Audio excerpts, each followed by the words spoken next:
Je reviens sur la supposée surchauffe de l'ICOM IC7000. Certains pensent que c'est ce qui est à l'origine de la destruction du driver Q504, le transistor Papa Delta 55015. Comme le montre cette note de service de ICOM, que vous trouverez sur le site de mods.dk, il n'en est rien.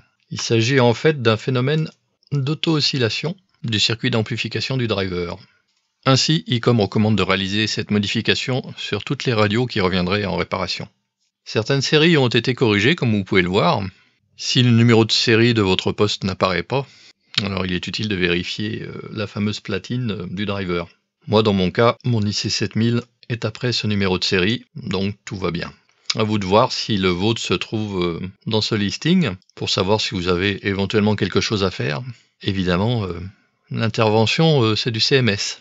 Donc si vous n'avez pas de problème, et si vous ne pouvez pas intervenir, je vous conseille fortement de laisser votre poste tel qu'il est. La modification consiste notamment à rajouter cette résistance de 1 ohm sur la grille du MOSFET.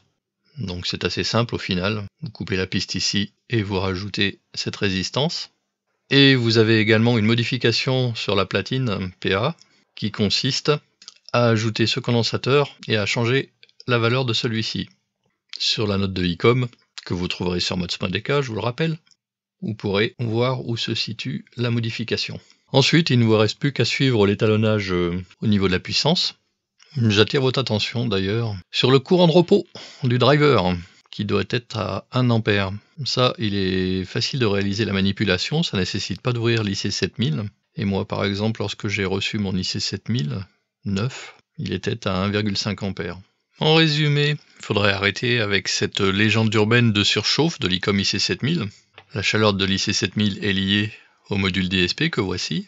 La chaleur du module DSP est évacuée par ce pad thermique qu'il ne faut absolument pas enlever, il faut le laisser, très important, qui va s'appliquer sur le capot supérieur de l'émetteur, qui lui-même va chauffer pour évacuer la chaleur. La panne du driver est liée à un défaut de conception. Si votre poste a un numéro de série ayant été rétrofité, pas de problème, mais néanmoins, réaliser la procédure de réglage de la polarisation du driver pour vérifier que la valeur est bien à 1 A pourrait néanmoins être utile. À bientôt dans de nouvelles aventures.